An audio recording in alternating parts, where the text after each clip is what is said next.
There is currently a very intriguing, in some ways enlightening story up on ESPN.com right now about LeBron James and his future with the Lakers that I highly recommend that you read if you haven't already.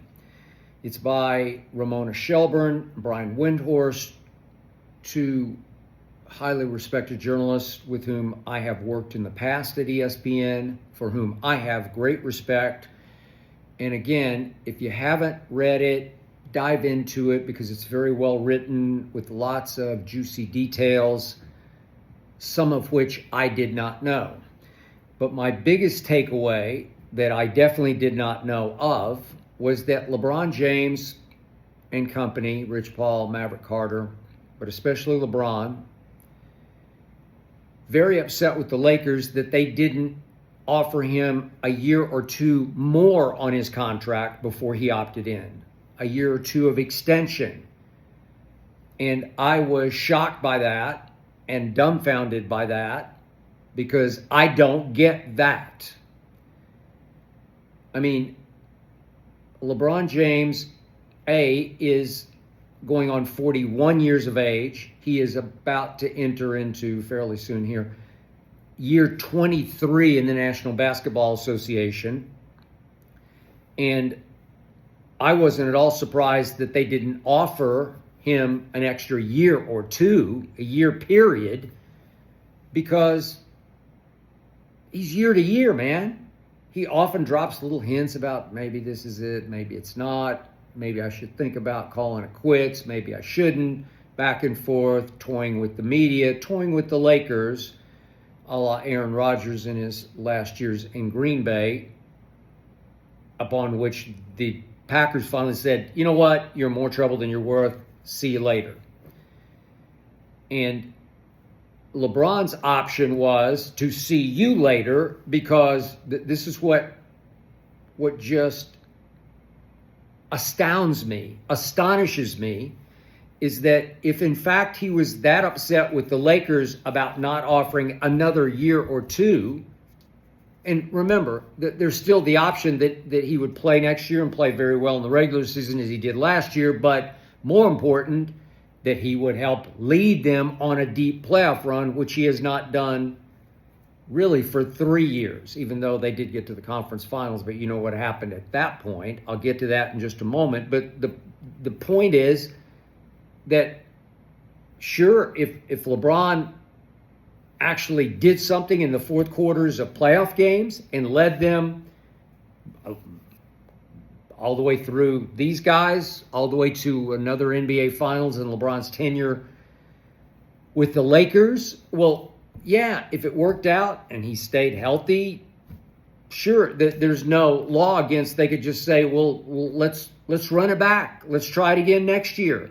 But they're not going to give him 2 years because they're not even going to give him one without seeing what happens in the next one. I mean, isn't that just obvious, LeBron? Thin-skinned diva that you are? What are you thinking? They're not going to give you a lifetime Laker contract where you're king of the world, king of their world, where you can call whatever shot you want to call. If you want to be a part-time player for another 4 or 5 years, they're not going to do that because you haven't earned that in the postseason. For 3 years, you haven't earned that. And then the stunner to me that I brought up several times before is, then why, LeBron, did you opt in? You had him right where you wanted him. You could have been free. You could have been free agent, wined and dined by a number of franchises. Rich Paul claims that, hey, we heard from 4 very interested teams. I'm calling baloney on that because the problem is you opted in. The problem would there be some interest in something that would they try to do the Rubik's Cube of could we figure this out? No, LeBron took the money and ran right off the market. He took $52.6 million that was on the table for him. He did have the option at his choice, player's option, and he took it because all he cares about right now, his priority is making as much money as he can before he is forced to go into his second career out here in Hollywood, from where I speak. And by the way, it was an interesting detail that Ramona and Brian pointed out, that LeBron has been pouring oodles of money into his forever home, as they called it, up on top of the Hollywood Hills, at the top of Beverly Hills here. Man, it must be some mansion up there with some breathtaking view of the lights of LA at night. It would be spectacular and very special. They point out in the story it took 3 years just to get the permits for it, that they've been working on it for 5 years, as LeBron lives down in the slums, down where I play golf in Brentwood, California, where OJ used to live. Remember that? Rockingham. But the point is that in the big picture, why would you opt in? You had them. You could, no, you want the money. You prioritized the money. It's all about the money. It's not about winning. It's about money making, money saving, money hoarding before you're asked to walk through the door into the sunset for the last time, before everybody tells you no, that's enough. And then Ramona and Brian portray and characterize this statement from Rich Paul, which they issued the statement and then they opted in, and it's like an oxymoron. What are you doing? It's oxymoronic. You rattle your saber. We don't like what the Lakers are doing. We know you got to build for the future around Luka, but you got to build around me right now. You got to maximize my chances of winning next year. Rattle, rattle, rattle, rattle, rattle. And then you opt in. You dared, you huffed and you puffed that you're going to blow their house down, and then you wimped out.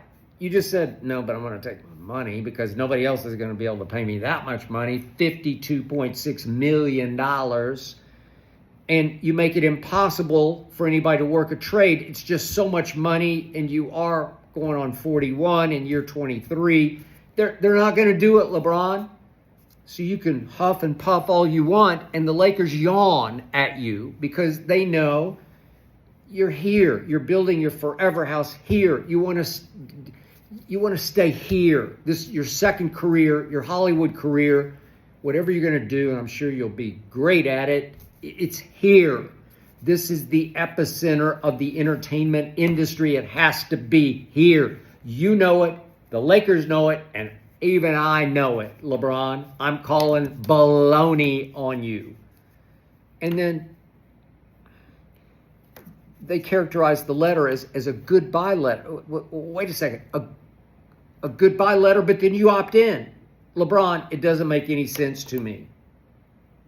And so now they write that you're on an expiring contract for the first time in your 23 years, that the Lakers are just looking at it as an expiring contract. And I don't necessarily believe that, because you could show them next year, if you're man enough, man or mouse, LeBron, when it's time, when you're favored in the first round of the playoffs as you were against the Timberwolves, you can't disappear in the fourth quarters of games 3, 4, and 5. You're strong favorite in all those games. Every game you're favored. The games obviously in Minnesota, you were more favored in LA than they were favored in Minnesota, because in the big picture, in Vegas, you were favored to beat the Timberwolves and you lost in 5 games. That's the biggest problem. There's no mention of LeBron's playoff failures in this piece. I don't know why, and I'm not criticizing the piece. I keep saying I think I'm the only one who says, wait a second, the Lakers aren't fools. They're not trying to protect LeBron's legacy. They want bang for their bucks. They probably think they shouldn't have given you the option year, that they should have just kept it at the 1, where they could be done with you now because you failed them miserably again in the playoffs. So Think about this. I'm going to say it one more time. I did this in a previous video. I'm going to do it again.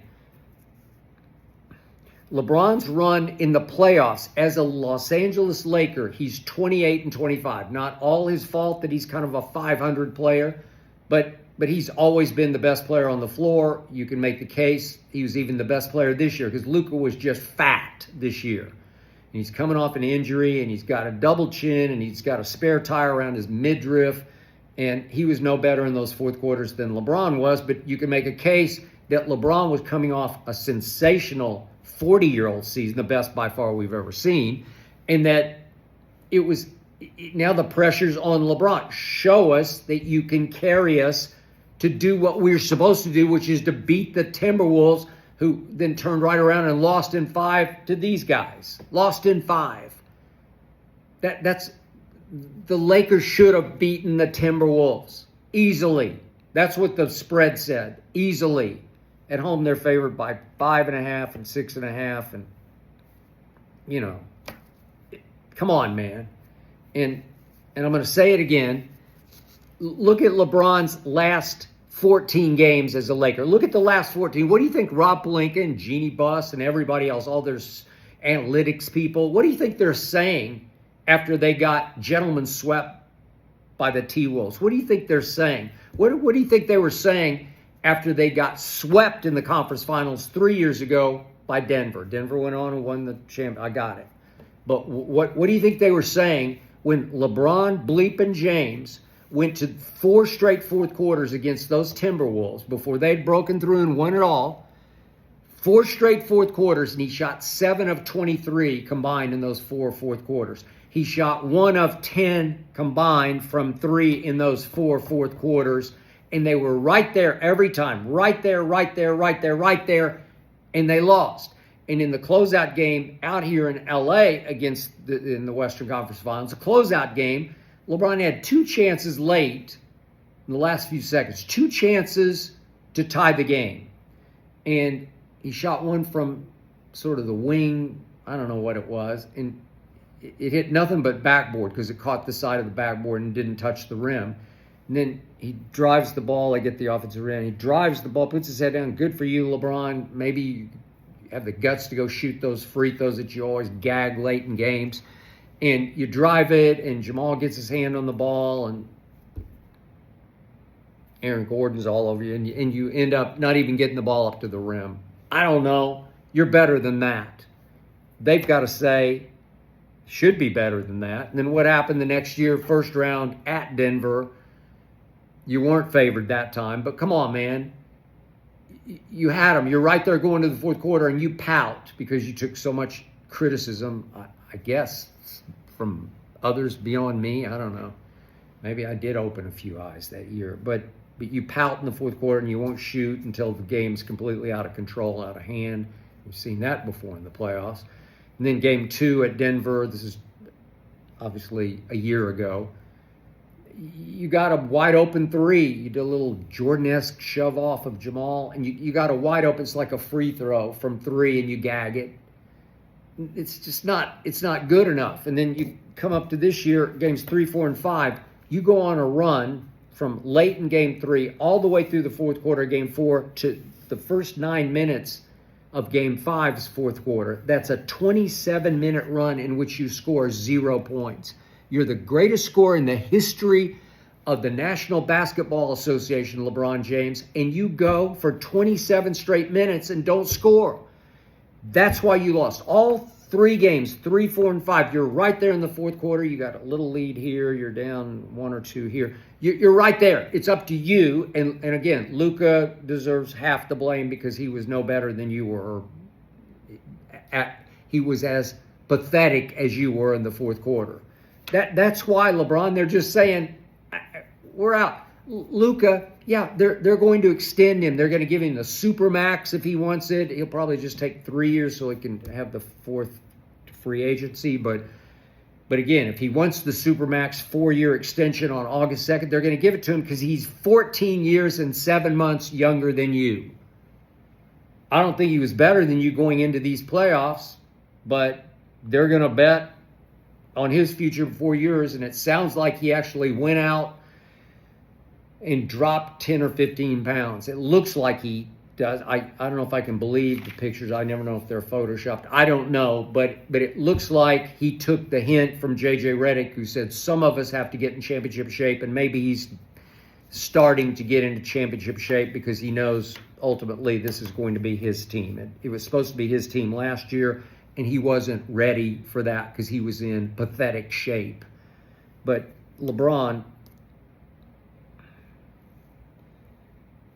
it's like, I like the one quote in this ESPN story from a Western Conference executive who dismissed Rich Paul's statement as your elaborate pout. That's all it was. It was an elaborate pout. And then you go up to Cleveland, rattle on your sword. I'm going back to Cleveland. No, you're not. Allie Clifton wears a Cavs jersey and you retweeted or whatever you did and said proper attire. No, you're not going back to Cleveland. You know, you huff and you puff and they yawn. That's what happened, LeBron. And I'm sorry, but you still have an option here. You're going to make 52.6, and then if you have a good year, if you have a deep playoff run, you're free, man. Somebody out there give you some money. I don't know if they'd give you 55 or 60 million, but they might. They might. But the option is yours. If you want to leave Hollywood and go finish in Cleveland or wherever else, Golden State, wherever you want to go, maybe it would be there. You're going to have to live up next year and show people you can stay healthy, obviously, and still play at that very high second-team All-NBA level that you played at last year. I say good luck to you, but none of this surprises me, and I'm shocked that you were shocked that the Lakers wouldn't give you 2 more years. You're not the king of L.A. You're not the king of the Lakers. To them, you're just another guy who was a supreme disappointment in the last 14 playoff games. That's what happened. They're just saying, no, we're not going to give him an extra year for that. We're stuck with him this coming year for that, for $52.6 million. You actually should be thankful, LeBron, that they gave you an option that you took, because at this point, all you really care about is the Benjamins, the dollars, the millions, the forever home. Happy New Year.